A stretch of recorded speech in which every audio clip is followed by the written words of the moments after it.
Hey everyone, Kilroy is here to talk about the Steam community market, focusing on Counter-Strike 2.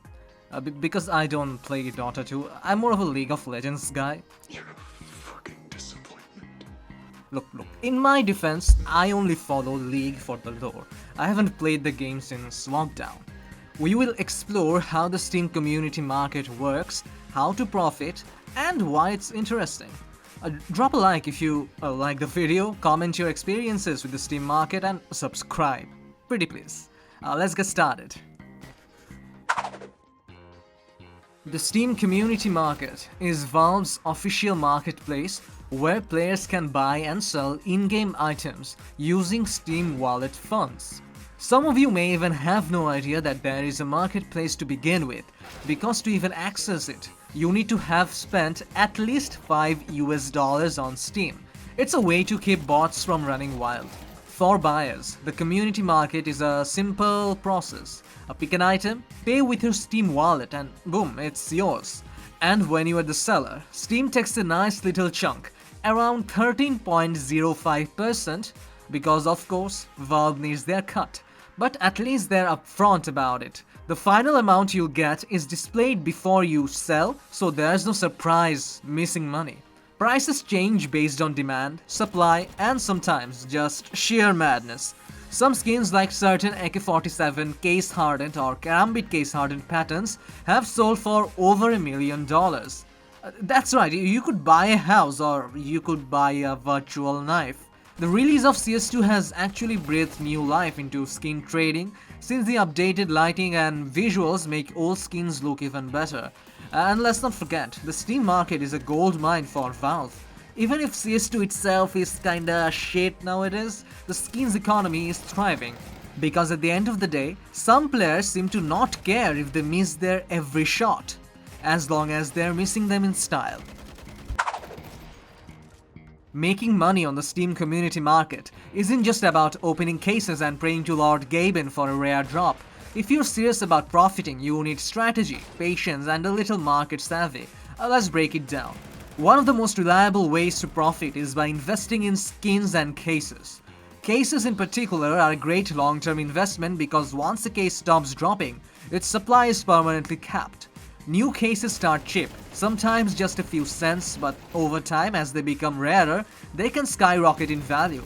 Some cases that were once common now sell for over $50.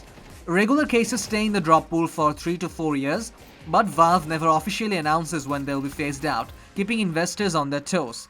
In this case, operation cases are even better because they're only available for a few months, and once all these cases are gone, they're gone. Every day, more cases get opened, reducing supply and driving up not only the prices of these cases, but the skins they contain as well. Another lucrative method is investing in high-tier skins. Some traders skip the low-end cases and focus on rare or discontinued skins that tend to appreciate over time. Skins with rare float values, like factory new or minimal wear versions of iconic weapons, often increase in price. Stat track skins and souvenir skins from CS2 majors can also gain value, especially if demand spikes. And if a pro player suddenly starts rocking a certain skin, expect its price to shoot up faster than your heart rate in a 1v5 clutch. If you have a sharp eye for deals, you can also try flipping skins, buying low and selling high. Sometimes players list skins below their true market value for a quick sell, and if you're fast, you can snag them and release them at the correct price for an easy profit. The buy order system in Steam is utilized for this exact reason. The Steam market's price history graphs are your best friend here, helping you track trends and spot undervalued items before the price rebounds. For those who enjoy a little creativity, sticker investing and crafting can also turn a profit. Stickers, especially those from discontinued events, can skyrocket in price. Unique sticker combinations on popular weapons can make a skin more desirable, and some traders specifically hunt for skins with rare high-tier sticker placements. Beyond Steam, some players sell skins on third-party websites for real money, since Steam wallet funds can be withdrawn. These sites typically buy skins below market price and charge transaction fees, making them competitive but still profitable if you know what you're doing. For YouTube's sakes, I can't name any, but let's just say they're out there. A lot of them are out there. If you'd rather avoid third-party platforms, direct trading with other players is an option. Some traders swap items for slight value differences, while others sell skins for cash via trusted methods like PayPal. Though this requires a lot of trust and is usually done in well-moderated trading communities. So please don't reply to the random Chinese guy asking you to trade skins with him. And then there's wallet transfers, a Steam-friendly workaround for cashing out. If you've got money stuck in your Steam wallet and want to move it, some traders will buy a cheap item from you for the amount you want to transfer.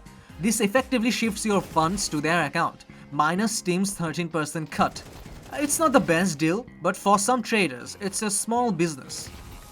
At the end of the day, profiting from the Steam market takes patience, research, and a bit of luck.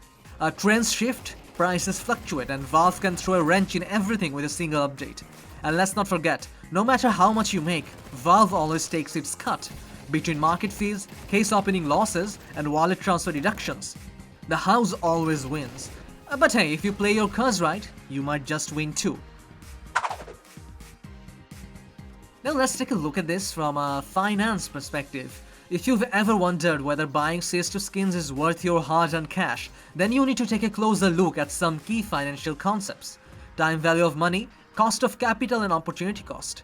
Now don't worry, I'm not about to turn this into a full-on Wall Street crash course, but understanding these ideas will help you make smarter decisions in the market. First up, let's talk about the time value of money.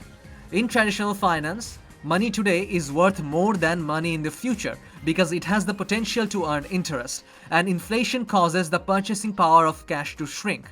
However, the Steam market is a little different. Your Steam wallet balance doesn't earn interest, and inflation doesn't directly affect your digital assets. What does matter is price appreciation. If you buy a case today for 50 cents and it reaches $5 in a year, that's a 900% return. Way better than the 10% inflation you might see in the real world, which would only turn that 50 cents into 81 cents over 5 years. But just like any investment, there's risk. Price drops can happen and trends can change without warning. Next, let's look at the cost of capital. Basically the initial amount of money you need to invest and how much you can expect to gain in return. Think of it like assessing any other investment. Case openings are the high-risk, high-reward approach. A CS2 case costs about 50 cents and the key costs $2.50, so that's $3 total to open a case. Now most of the time you'll get skins worth a few cents to a couple of dollars, making it hard to break even. The odds of pulling a skin worth $3 or more are slim, let alone one worth $100 or more. But if you do hit a jackpot, it's a massive return. If you like opening cases, then you are likely a risk taker who cares about the risk more than the returns. And this is why case opening videos are so popular on YouTube. It's all about the thrill, not the financial stability. Market trading, on the other hand, is the low-risk, consistent profit approach for risk-averse or even risk-neutral people. Buying and holding skins or cases is one of the safest ways to profit in the Steam market. Operation cases, for example, are a great investment because once the event ends, the supply stops and the price tends to rise. A perfect example, Operation Riptide cases, which started at 80 cents, climbed to $3 to $5 within a year and now sells for $11. In fact, some older cases like the CSGO Weapon Case 1 went from 3 cents in 2013 to over $100 in 2024, netting a 333% return over a decade. So investing $100 in operation cases instead of regular cases is always better. This method is essentially zero risk because once the supply is capped, the demand for cases only grows. But you must consider the liquidity of these items. High-tier skins like the Orb Dragon lore are less liquid because fewer people can afford them, while cheaper skins and operation cases are highly liquid and can be sold quickly. Finally, let's talk about opportunity cost, which is the hidden cost of trading on the Steam market. Your time. If you're a casual player, you might just sell a random skin here or there, or hoard some operation cases. A semi-serious trader might spend an hour a day flipping skins for modest profits, while a professional trader treats this like a full-time job, hunting for bargains and exploiting price fluctuations to make thousands. The time you invest could result in big returns, but it's something to consider when comparing the time you could be spending on, well, anything else. The Steam community market is more than just a place to buy and sell virtual items. It's a living, breathing ecosystem that blends gaming, capitalism, and the thrill of the chase. It's like a virtual stock exchange but with skins and cases instead of stocks and bonds. And trust me, it works beautifully. So why does it work in the first place? Why is it so unique? And why, honestly, is it just downright beautiful?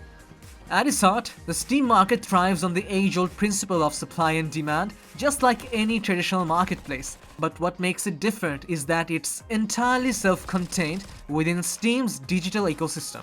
Items like skins, cases and stickers have limited and extremely rare drops, and some are completely discontinued, creating that sweet scarcity that drives up prices over time.